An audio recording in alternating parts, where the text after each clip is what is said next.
bonjour. Ne cassez pas tout dès le départ. Enchantée. Je vous laisse vous installer. On est en direct. Voilà. On est en direct. Ouais, carrément, là, nous, on blague pas. Alors c'est le vôtre, moi j'en ai un sur moi, vous voyez. C'est génial. Ok. Bon, on sait que vous êtes un peu fatigué du week-end.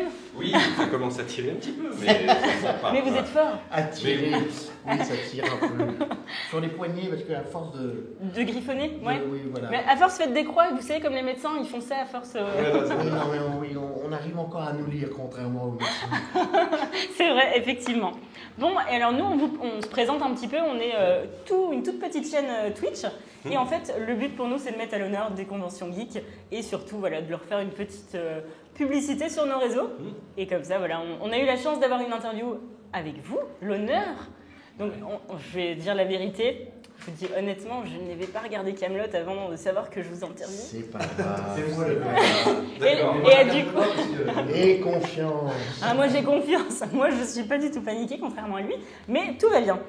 Donc, du coup, bienvenue. Qu'est-ce que déjà vous pensez de la Franche-Comté ? Alors, pas grand-chose, parce que je connais pas très bien. Alors, la gare de Belfort est pas mal. La gare TGV de Voilà, Belfort. avec la boiserie, escalier. Oui. Mais la ville, on ne sait pas du tout. Mais les gens sont Enfin, sympas. les deux Alors, gares les gens sont belles. très sympas. Voilà. Non, Oui. non, les gens sont très sympas. Moi, je connais pas très bien. Je suis venu, je disais, aux Eurokéennes. Ah, c'est génial ça. Oui, mais il y a 30 ans. Non, ne les faites pas. Hein. Mais c'était voilà. Mais je connais pas très bien. Et j'ai joué au théâtre à Belfort il y a longtemps aussi. Je me souviens même plus quoi. Mais je sais que j'ai joué au théâtre à la Maison du Peuple, je crois, à Belfort. Ah oui, c'est ça. Oui. Voilà. Mais bon. Moi, j'ai cru que j'étais en Suisse.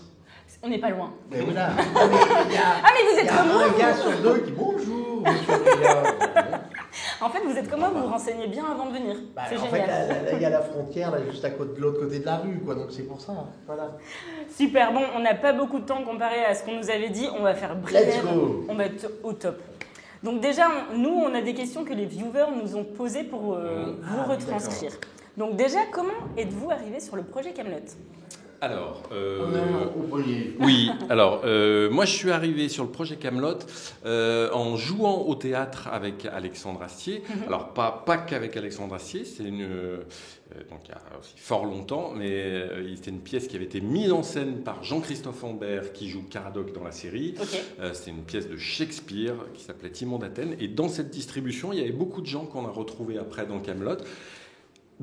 Alors qu'on a retrouvé, il y avait Alexandre qui jouait et qui composait la musique du spectacle. Et quand il a écrit le court-métrage Jesse Irae, qui après a donné Kaamelott, en tout cas il y avait les personnages de Kaamelott dedans, voilà, il m'a proposé de jouer dedans. Et comme il avait proposé à certaines personnes qui étaient dans ce spectacle de jouer dedans, voilà.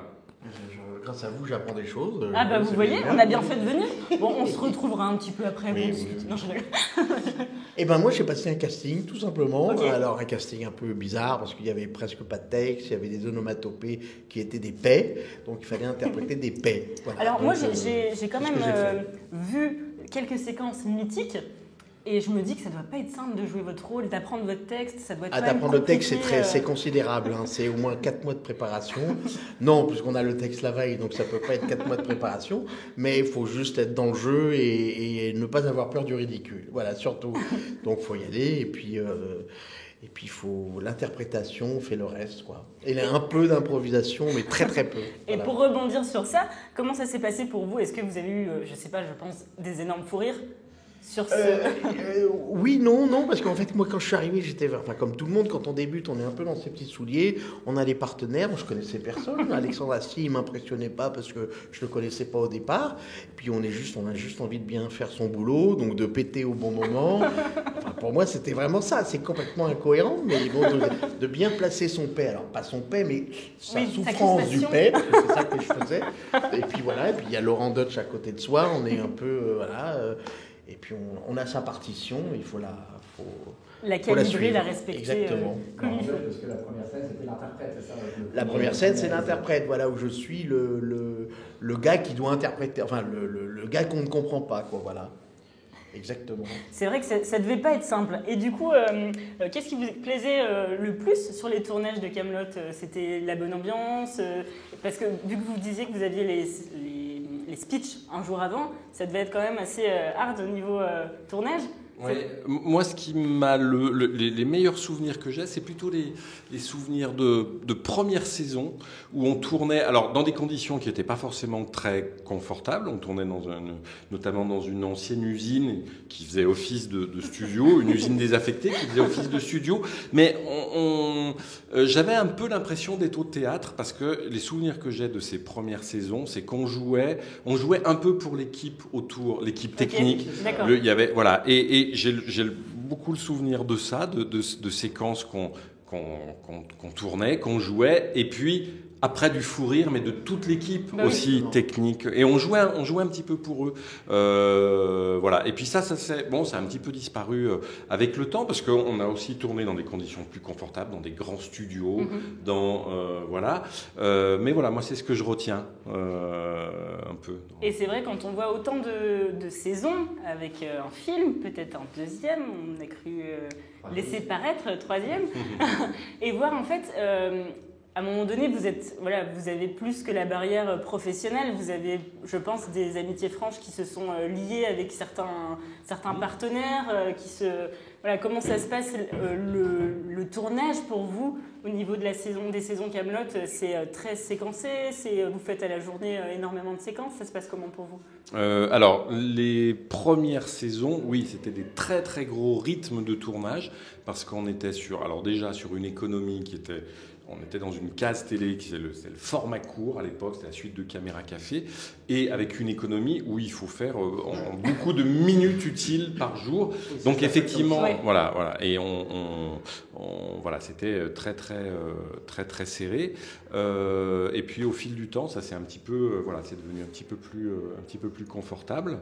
L'argent, c'est le temps. Donc, quand il y a plus d'argent, il y a plus de temps. Voilà, on s'étale un petit peu dans le temps, on est plus confortable. Voilà. Après, une question un peu. Là, c'est ma question à moi, c'est pas une question des joueurs. On a en général Alexandre Astier, quelqu'un qui est souvent un petit peu vénéré par les fans, genre il est auteur, il est réalisateur, il est acteur, il est compositeur, etc. Mais on s'imagine quelqu'un d'assez perfectionniste, j'imagine. Comment ça se passe sur le tournage avec quelqu'un comme ça? Sincèrement, est-ce que des fois c'est pas un peu pesant ou compliqué de tourner pour et avec quelqu'un d'aussi complet d'une certaine manière? Alors en tant qu'acteur, et je peux parler qu'en tant qu'acteur, non, pas du tout, parce qu'en fait, il y a un cadre qui est donné, qui est très. Moi, l'image que j'ai, c'est la musique. Alors, je pense que c'est assez à propos, puisque voilà, on le sait, Alexandre est musicien, compositeur, mais l'image que je donnerais, c'est celle de la musique. En musique, on a une partition. Dans la musique, on va dire. Classique, on a une partition avec des notes, avec des temps, avec qu'il faut respecter. On joue une partition et puis après, une fois quand on a la partition un peu dans les doigts, quand on est musicien, ou là quand on est comédien, quand on a le texte. Qui est écrit effectivement, c'est de la musique, les textes d'Alexandre, c'est à la virgule, voilà. Mais une fois qu'on a ça, quand on est dans le cadre, après il reste plus qu'à interpréter. Et là il y a une très grande liberté. Et Alexandre alors sur le texte, ça fait partie du travail du comédien de savoir son texte. Et il n'y avait aucune raison d'improviser, enfin à mon sens, d'improviser, de changer. Donc d'apprendre le texte, respecter le cadre. Et après il n'y a plus qu'à interpréter. Et à partir de là, Alexandre jamais été, castrateur, contraignant. Au contraire. Oui. Pour vous aussi, Guillaume. Oui, tout à fait. Moi, en plus, comme c'était un rôle un peu... c'est pas du tout un rôle à improviser, mais comme il n'y a pas beaucoup de choses, l'interprétation toujours est importante, mais il fallait que je m'accapare le personnage. Donc, avec une envergure, avec une gestuelle, puisqu'il n'y avait pas trop de texte, il y avait une gestuelle à trouver. Et finalement, lui, il est spectateur. En fait, quand vous jouez avec lui, il joue, et en même temps, il est spectateur, et donc réalisateur, et donc il vous laisse faire. Puis on reprend, il dit un peu moins, un peu plus, et puis à un moment, il arrête, il dit bon, c'est bon. Mais c'est un plaisir. Il y a une douceur dans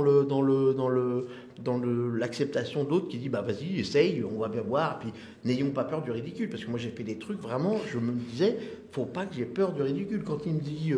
chante à la volette les petits oiseaux, et alors je comprends pas, il dit oui, en Burgonde. En Burgonde, j'ai pas de texte, j'ai rien, donc je fais un posso volo, c'est totalement ridicule. Alors là, pour le coup, c'est de l'impro en texte, mais le cadre, il est là, la chanson, je la connais, l'air, je la connais, mais il faut être assez en confiance avec le mec qu'on a en face pour dire ça le fait pas, puis il y a des petits sourires en coin, disons ok, bon, ça a l'air de passer, puis c'est bon. Dans la boîte. Et effectivement, pour reprendre ce que disait Nicolas, le public est là. Il y a beaucoup de gens derrière les caméras. On entend couper, et puis là, il y a des rires, il y a des... On dit, tiens, peut-être que c'est en train de marcher. La mayonnaise prend. Alors, on n'a pas beaucoup de temps, visiblement. On va finir Oui, pour répondre à d'autres questions. Juste très brièvement, vous me répondez un mot. Je vous dis 2-3 phrases. Vous me répondez un mot de ce qui vous vient à l'esprit. Si je vous dis fruits au sirop. J'adore. Si je vous dis gagnant au Trivial Poursuite. C'est qui gagne entre vous deux? Comment? Au Trivial Poursuite, qui est gagnant? Ouais. Lui. Si je vous dis cuillère. Arthur. Si je vous dis salsifis. Je déteste. Prudence. Ah ben c'est Bort. Ah oui. Et du coup, Kaamelott, un mot. Si vous devriez... La suite. Pour moi, du caviar, voilà, comme comédien à jouer. Génial. Voilà. Et pour conclure, on vous libère. Des infos sur la suite, vous avez 0 info. Non, aucune info sur la suite réellement. Au printemps 2023. C'est ce qu'il a dit lui. Mais... C'est ce qu'il a Aucune info sur vos personnages. J'en profite, vu que vous avez que 2 minutes. Si Allez, vous pouvez... Et on vous libère tout de suite. Nigo. Allez, merci, c'est gentil. Merci à vous. À plus, désolé. Merci, c'est gentil, merci beaucoup. Bonne journée. Alors, comment ça s'est passé? Je suis super frustré. Pourquoi? Oui, on n'a pas pu que poser on toutes a- les questions. En exclusivité, il est en transe, il tremble et tout. Moi, je me fends la poire. On n'a que 30 minutes. Hein. Je pense que 30 minutes, ça va être quelque chose quand même. Hein. On était censé les avoir à 14h30 jusqu'à 15h. Du coup, on aura droit à un quart d'heure à la place d'une demi-heure. Mince! On avait plein de questions. On avait même une question sur le chat. On avait envie de leur demander quel autre rôle ils auraient voulu jouer dans Kaamelott. Donc, c'est des questions qui ont été aussi posées par vous. Hein. Vous voulez connaître un petit peu leur avenir, qu'est-ce qu'ils avaient en termes de projets, théâtre, cinéma, télé, etc. Est-ce que Nicolas avait des points communs avec Bort? Tu l'as un petit peu posé sur Guillaume, effectivement, sur leur personnage. Moi, je voulais un petit peu savoir que c'était un petit peu frustrant, je pense, de pas avoir de texte. Il l'a dit plusieurs fois, il n'avait pas trop de texte. Mais voilà, c'était un petit peu compliqué. T'as aimé mon petit entretien?